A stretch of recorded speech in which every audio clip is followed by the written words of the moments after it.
The morning sun cast long shadows across Nelly's Air Force Base as 72-year-old Frank Mitchell wheeled his toolbox toward Hangar 18. His weathered hands gripped the handle with the same determination that had carried him through countless missions decades ago. Today, like every day for the past 6 months, he would continue his painstaking restoration of a 1944 P-51D Mustang that most people had written off as scrap metal. "Look, there's the old-timer again," snickered Airman First Class Jake Peterson, nudging his buddy as they watched Frank unlock the hangar door.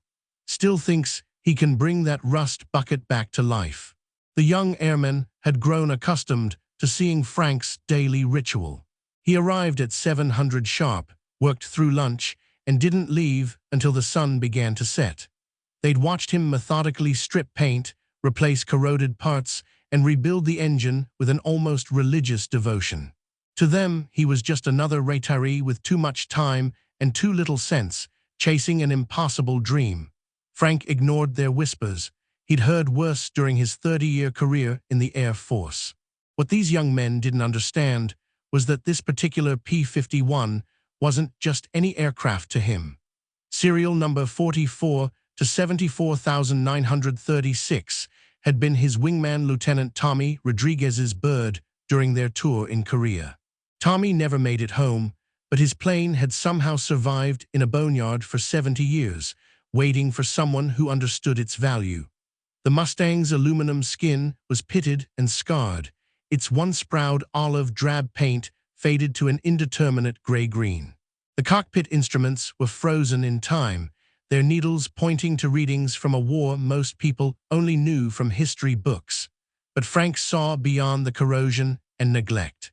He saw the graceful lines that had made this fighter one of the most beautiful and deadly aircraft ever built. "Hey, Pops," called out Staff Sergeant Mike Collins, a crew chief with 15 years of experience. "You sure you know what you're doing in there? That engine hasn't run since Eisenhower was president." Frank looked up from the carburetor he was rebuilding, oil staining his fingers black. "Son, I've been working on aircraft engines since before you were born. This Merlin V12 is like an old friend to me." The sergeant laughed and shook his head. "Whatever you say, old man. Just don't expect miracles." As the afternoon wore on, Frank continued his methodical work.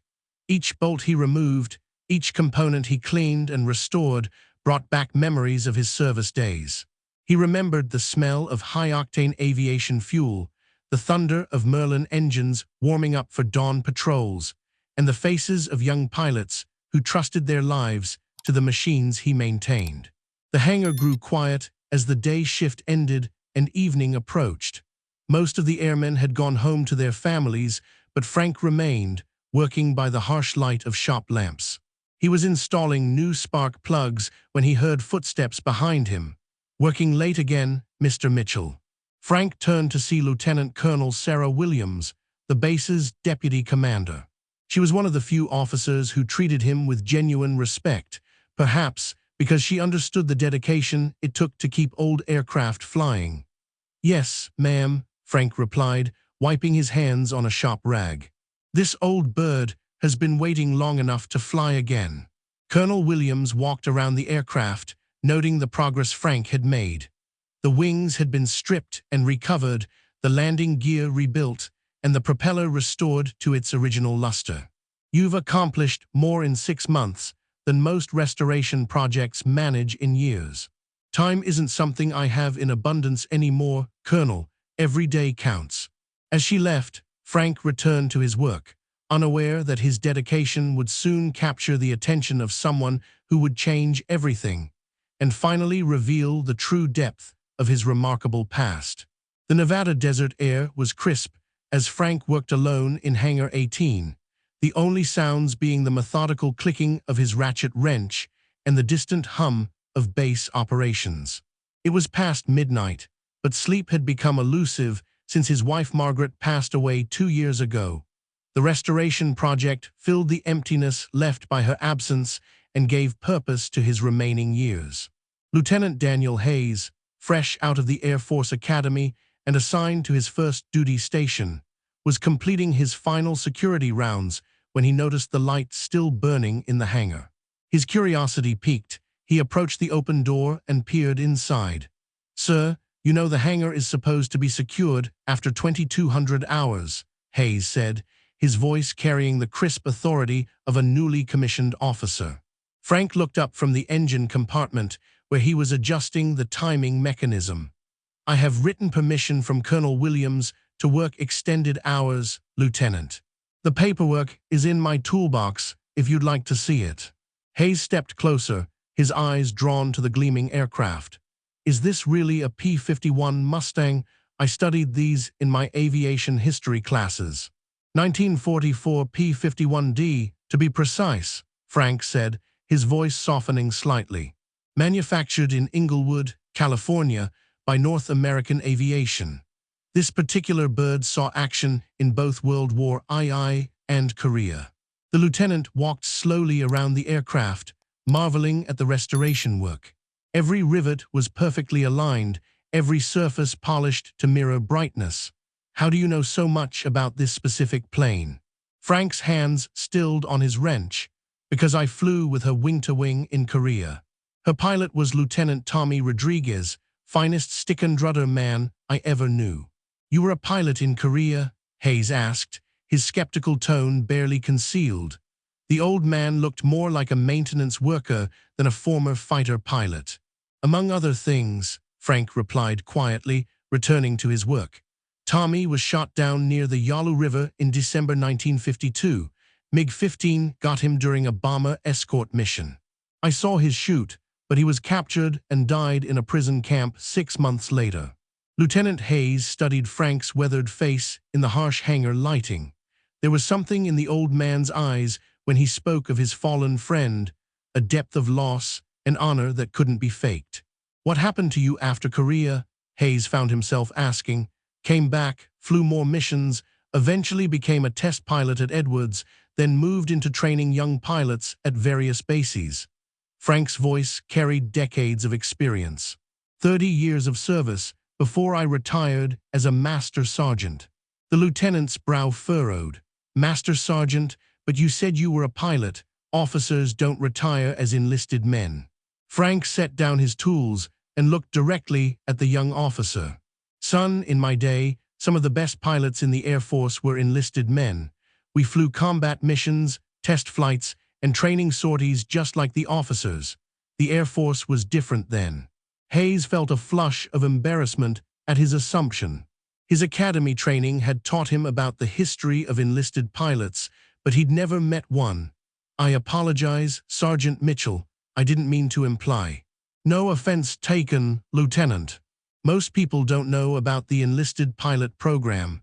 Frank picked up a photograph from his toolbox and handed it to Hayes. "That's me and Tommy at Kimpo Air Base, 1952. The black and white photo showed 2 young men in flight suits, standing beside a P-51 Mustang. The resemblance between the younger Frank and the old man was unmistakable, but it was the wings pinned to his chest that caught Hayes' attention. "Are those," Hayes began. "Command pilot wings," Frank confirmed. "Took me 8 years to earn them, but I was proud to wear them." Lieutenant Hayes stared at the photograph, then at the man before him. Everything about Frank suddenly took on new meaning: his precise movements around the aircraft, his intimate knowledge of every system, his reverence for the machine that had carried his friend to war. "How many combat missions did you fly?" Hayes asked quietly. 87 in Korea, plus another 43 in Southeast Asia during my second tour." Frank's voice was matter-of-fact, as if discussing the weather. "But that was a long time ago, Lieutenant. Now, I'm just an old man trying to honor a friend's memory." As Hayes prepared to continue his security rounds, he found himself looking at Frank Mitchell with entirely new eyes, wondering what other stories the old veteran carried within his quiet dignity. Word of Lieutenant Hayes' discovery spread quietly through the squadron, creating ripples of doubt among the airmen who had dismissed Frank as a harmless old-timer. By morning, several curious personnel found reasons to walk past Hangar 18, hoping to catch a glimpse of the man who might be more than he appeared. Staff Sergeant Collins, who had mocked Frank just days earlier, approached the hangar with his morning coffee and a significantly altered attitude. "Mr. Mitchell," he called out respectfully, "I heard you were a pilot back in the day." Frank looked up from the instrument panel he was refurbishing, his hands covered in the fine dust of decades-old electronics. "I was many things, Sergeant. Pilot, mechanic, instructor. The Air Force needed flexibility in those days. Lieutenant Hayes mentioned you flew combat missions in Korea and Vietnam." Collins continued, his voice carrying genuine curiosity rather than mockery. "Southeast Asia," Frank corrected gently, "though most people just called it Vietnam. I was stationed at Da Nang and Yuban Royal Thai Air Force Base between 1968 and 1969. Airman Peterson, who had been listening from nearby, stepped forward with obvious skepticism. "Come on, old man. If you were such a hot-shot pilot, why are you here restoring some old plane instead of flying for the airlines or something?" Frank's weathered hands never stopped working as he spoke. "Son, not every story has a Hollywood ending. I did what my country asked me to do, and when it was time to come home, I came home. Simple as that." Colonel Williams arrived just as the tension was building, her crisp uniform and authoritative presence immediately commanding attention from the gathered airmen. "Gentlemen, I believe you all have duties to attend to elsewhere." As the crowd dispersed, she approached Frank with a manila folder in her hand. "Mr. Mitchell, I took the liberty of pulling your service records from personnel archives. I thought you might want to share some details with the younger generation." Frank wiped his hands on a shop rag and accepted the folder with obvious reluctance. "Ma'am, I've never been one to wave my war stories around like a flag. I understand, but sometimes the young ones need perspective." She opened the folder and began reading. "Master Sergeant Franklin J. Mitchell, service number 19,847,362. Commissioned as a flight officer in 1951, converted to enlisted pilot status in 1954 by personal request to remain in combat operations." Frank's jaw tightened slightly. "I preferred flying to desk duty, Colonel. Distinguished Flying Cross with 2 oak leaf clusters, Silver Star, Bronze Star with V device, Air Medal with 12 oak leaf clusters, Purple Heart." Colonel Williams continued reading the impressive list of decorations. "And according to this, you're credited with 3 MiG kills over Korea and 2 confirmed ground targets in Southeast Asia." The hangar fell silent, except for the distant sound of aircraft engines on the flight line. Frank had stopped working entirely, his eyes focused on some distant memory. The Distinguished Flying Cross citation reads, "For extraordinary achievement while participating in aerial flight as pilot of a P-51 aircraft on 15 December 1952. Sergeant Mitchell, despite severe battle damage to his aircraft and wounds to himself, remained in formation to provide cover for a damaged B-29 bomber carrying wounded personnel. His actions directly resulted in the safe return of the bomber and its crew to friendly territory." Frank closed the folder gently. "That was the mission where Tommy got shot down. I should have stayed with him instead of escorting that bomber home." "You followed orders and saved 12 lives," Colonel Williams replied firmly. "That's what heroes do, Sergeant Mitchell." "I'm not a hero, ma'am. I was just doing my job." Frank returned to his work on the instrument panel, but his hands were trembling slightly. The real heroes didn't come home. Later that afternoon, as Frank worked alone in the hangar, he noticed the change in atmosphere around the base. Airmen who had previously ignored him now nodded respectfully when they passed. The maintenance crews offered assistance with heavy lifting. Even the young pilots from the training squadron stopped by to ask questions about flying techniques and combat tactics. But Frank remained focused on his mission. Returning, serial number 44 to 74,936, to flying condition, not as a monument to his own service, but as a tribute to Lieutenant Tommy Rodriguez and all the other pilots who never made it home. The aircraft was more than metal and memories. It was a sacred trust that demanded nothing less than perfection. As the sun set over the desert, Frank stepped back to admire his progress. The Mustang was nearly complete, lacking only final engine testing and flight certification. Soon, Tommy's bird would fly again, carrying with it the spirits of all who had served with honor in forgotten wars. The morning of the engine test arrived with the kind of clear, crisp desert air that made flying a religious experience. Frank had been awake since 400, going through his pre-flight checklist with the methodical precision of a man who understood that details meant the difference between life and death at 25,000 feet.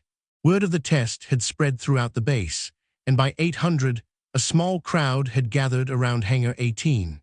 Colonel Williams stood with Lieutenant Hayes and several other officers, while maintenance crews and curious airmen formed an informal semicircle around the restored P-51 Mustang. "You sure about this, Frank?" asked Chief Master Sergeant Rodriguez, no relation to Tommy, but the coincidence wasn't lost on anyone. "That engine hasn't run in 70 years. Frank's hands moved over the aircraft with practiced familiarity, checking control surfaces, fuel lines, and electrical connections one final time. "Chief, I've rebuilt every component in this engine twice. She'll run, and she'll run smooth." Staff Sergeant Collins approached with a flight helmet and parachute. "Mr. Mitchell, regulations require." "I know the regulations, Sergeant," Frank interrupted gently. "I helped write some of them." He accepted the safety equipment with a slight smile, "but I appreciate the concern." Lieutenant Hayes stepped forward, his face showing obvious anxiety. "Sergeant Mitchell, maybe we should have one of our test pilots handle the first flight. You haven't been in a cockpit in 20 years. Frank paused in his pre-flight inspection and looked at the young lieutenant. "Son, flying is like riding a bicycle. The muscle memory never leaves you. Besides, this isn't just any airplane, this is Tommy's bird. She deserves to have someone who knew her fly her home." The crowd watched in respectful silence as Frank climbed into the cockpit with surprising agility for a 72-year-old man. His hands found the controls instinctively, fingers dancing over switches and gauges with the confidence of thousands of flight hours. "Clear prop," Frank called out, his voice carrying the authority of command. The Merlin V-12 engine coughed once, twice, then roared to life with a thunderous bellow that shook the hangar doors and sent vibrations through the concrete floor. The propeller spun up to a blur, and the distinctive sound of 1,400 horsepower at full song filled the Nevada morning. Several of the younger airmen had never heard the sound of a World War II fighter at full power. The modern jets they worked with daily were impressive, but the raw, mechanical symphony of the Merlin engine spoke to something primal in the human spirit.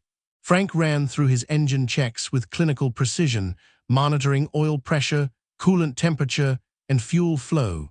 Every gauge read perfect, every system responded exactly as designed. After 20 minutes of ground testing, he advanced the throttle and began taxiing toward the active runway. "Nelly's Tower, this is P-51 Ghost Rider requesting permission for local area flight testing." Frank's voice crackled over the radio with the calm professionalism of a career pilot. "Ghost Rider, Nelly's Tower, you are cleared for takeoff, runway 21 left. Winds are calm, visibility unlimited. Good luck, sir." The crowd followed the Mustang's taxi to the runway, many of them jogging to keep up. Colonel Williams had arranged for the base fire trucks to be standing by, standard procedure for test flights of experimental or restored aircraft. Frank lined up on the center line and pushed the throttle forward. The Mustang leaped ahead like a thoroughbred racehorse, accelerating with breathtaking speed. At 90 miles per hour, Frank pulled back gently on the stick, and P-51D serial number 44 to 74,936 lifted gracefully into the desert sky. "My God," whispered Airman Peterson, watching the aircraft climb steeply into the morning sun. "Look at him fly." The Mustang performed a series of gentle maneuvers, turns, climbs, and dives, as Frank reacquainted himself with the aircraft's handling characteristics. From the ground, observers could see the confidence and precision in every movement.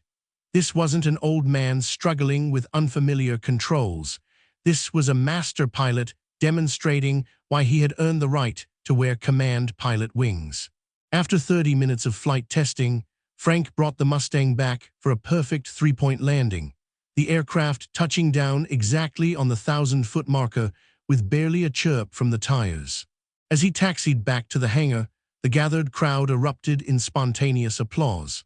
Many of the airmen who had mocked him just weeks earlier now stood with tears in their eyes, finally understanding they had witnessed something extraordinary. 3 weeks after the successful test flight, Hangar 18 had been transformed into an impromptu museum and gathering place.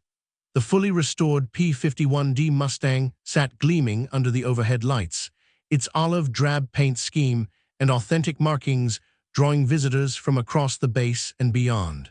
Frank had completed the restoration with meticulous attention to historical accuracy.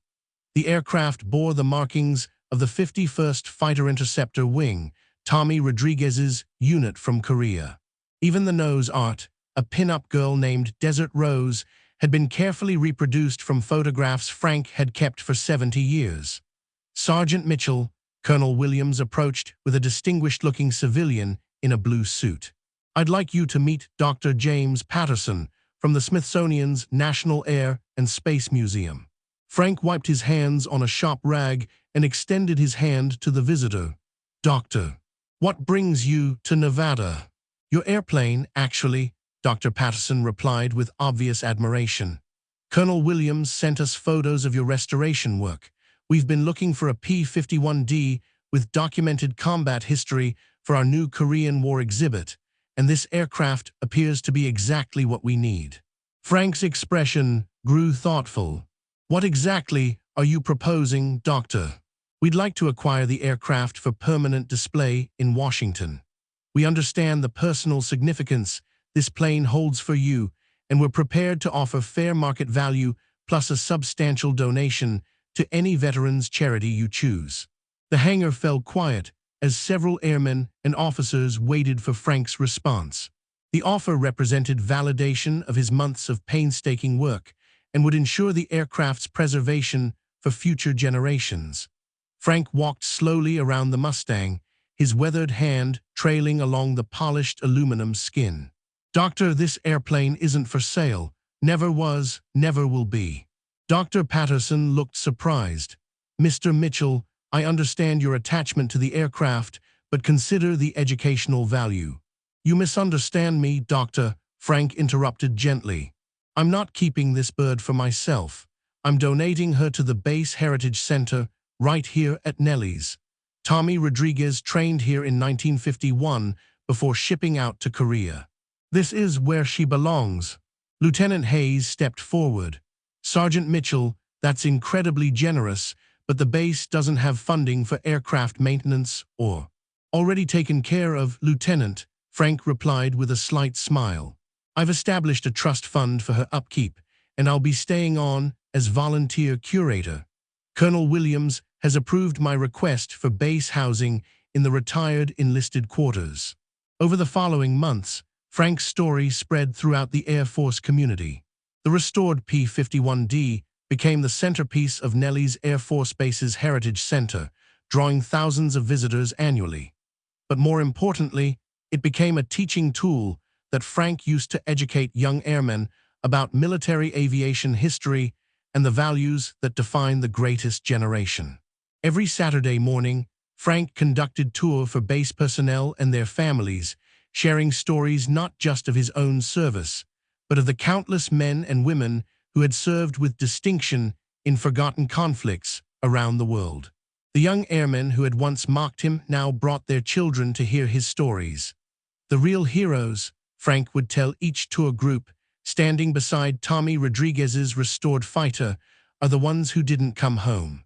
We who survived have an obligation to remember their sacrifice and to pass their story on to the next generation." Staff Sergeant Collins, who had earned Frank's respect through months of volunteering at the Heritage Center, often asked about the old days. "Sergeant Mitchell, do you ever regret not talking about your service earlier? I mean, people should have known who you were." Frank would always give the same answer, his eyes fixed on the gleaming Mustang. "Son, I didn't serve my country